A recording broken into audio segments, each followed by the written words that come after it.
Good afternoon, how are you? I'm good, how are you? I'm great, thanks. So today's the big finale. Today is the big finale. I've never had a chance to talk with you before, so I wanted to really start. Could you tell us a little bit about Zach? Because he's certainly in tight situations frequently, and yes, you know, he is. You know, rock hard place. Call him the rock hard place, bit of a rock in the storm. That is Hope Zion.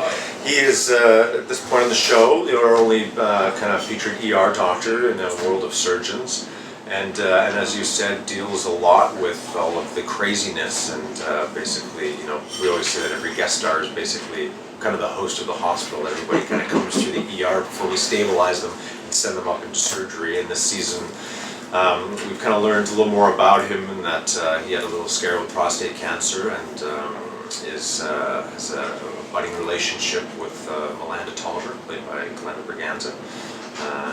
And the season finale leaves him in a bit of a conundrum, I think, and he's going to have to, well, I guess we're going to see where he goes next season. Is it going to take him to a dark place? Kind of, create a wedge between him and Melanda. I'm excited to see where it's going to go.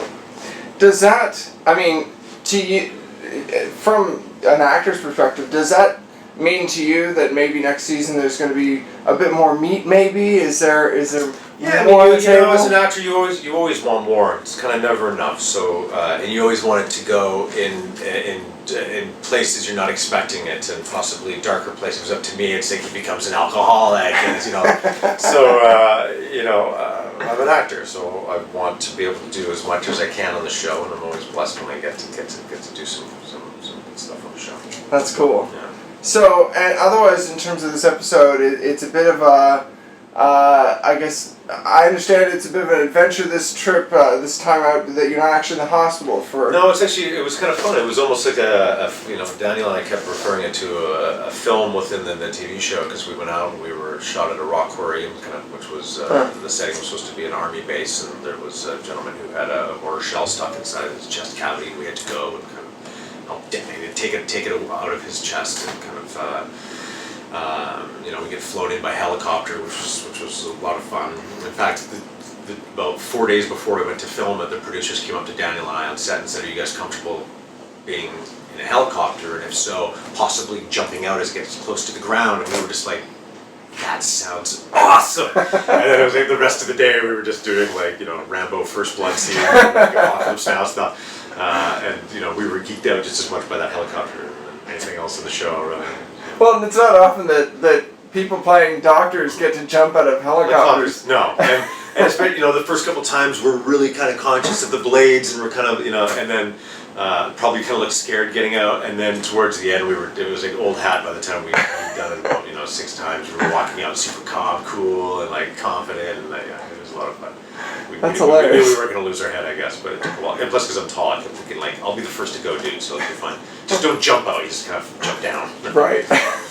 Well, and I mean, that's the other thing is going through the series, as you get to learn about these different medical conditions and things. I mean, how does that affect you as an actor? Do you walk away with, an interest in these things, or Absolutely. a phobia? Or? Well, there are some things I wish I didn't know about, and then there are other things that I find that's fascinating, because it's I wouldn't necessarily just be googling random kind of ailments, and it's kind of fun to discover these things and know, if you were in this situation, kind of what to do if you had the support team around you.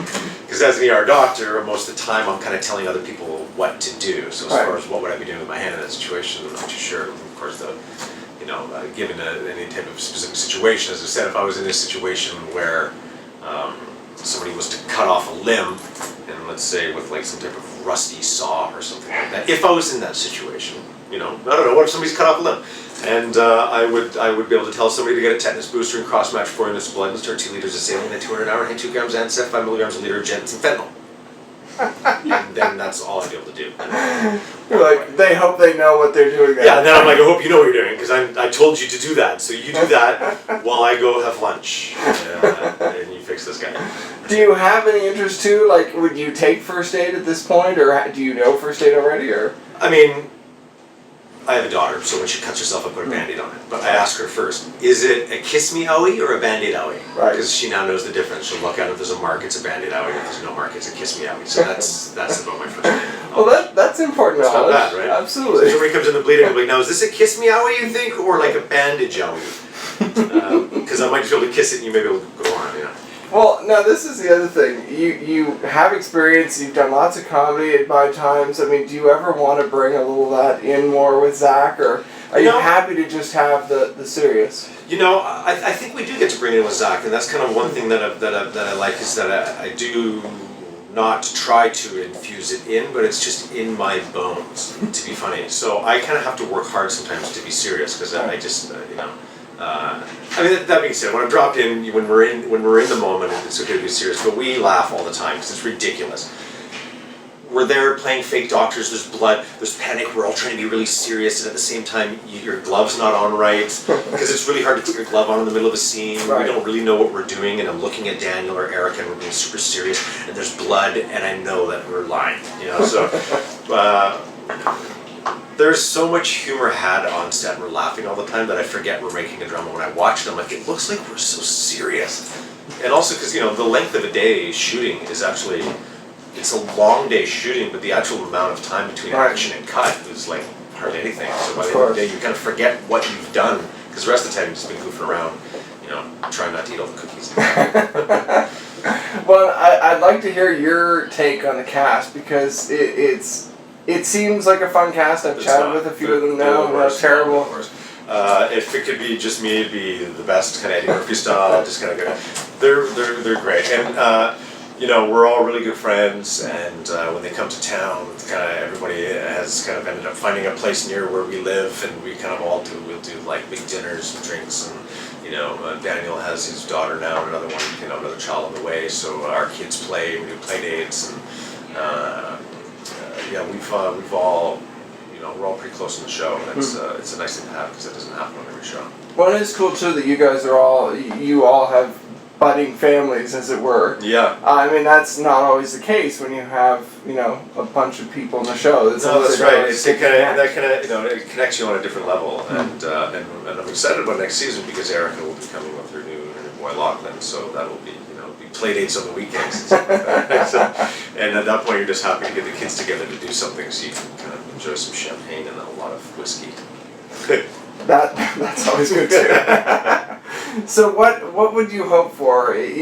Come next season, if you had a few things that you wish that you could get out of Zach in the next season, what would they be? Well, I mean, I think that I would like to see what happened at the end of season 3 affect him, and I think that it's going to be kind of an introspective time for him, and I want to see how he's going to have to deal with that and in which way he feels responsible for it. And I'd kind of like to see him go down a bit of a dark path and come out of it and learn something on the journey. And it is interesting that I think most of the characters have had these journeys, as the seasons go by into darkness and what comes out the other end. That's right. Yeah, no, it is. It's true. I mean, I think that's what resonates with so many people in the show. People who watch the show is that every character gets to go on quite a big journey. They take them kind of to far places, and it's fun to watch. Well, do you have anything you want the fans to know, last of all? Well, I am just so thankful that they continue to tune in, and we're really kind of doing our best to kind of keep them entertained, and I'm just really excited that the writers continue to write what they can for them, and just, we couldn't do it without them. So thank you. Well, actually, one last question. Do you ever get to talk to the writers about, hey, I'd like to see this? I've heard that for other shows. Yeah, for sure. I mean, I had a couple big moments this year, which was nice to kind of to collaborate with the writers and be able to kind of get my 2 cents in. And one that I'm thinking of off the top of my head was a relationship thing that was going on between Glenda's character and mine, Melinda and Zach, and on the page it was that we as a couple like to go play paintball when we're done work. And I remember thinking, like, do they really go play paintball? Like, they go out and they're playing paintball? I said, how about paintball's code word for sex? They're just having, but it's a certain type of sex they're going to have in the hospital. So we kind of infused this fun element between the characters, which then kind of expanded into a couple episodes with these code words and them sneaking around the hospital, and things like that are really fun, and they love it too. I mean, there's a lot of characters on the show, so anytime you can come forward with some stuff, they can say no, and they may think it's great, kind of roll with it, So it's nice that they're at least open to that dialogue.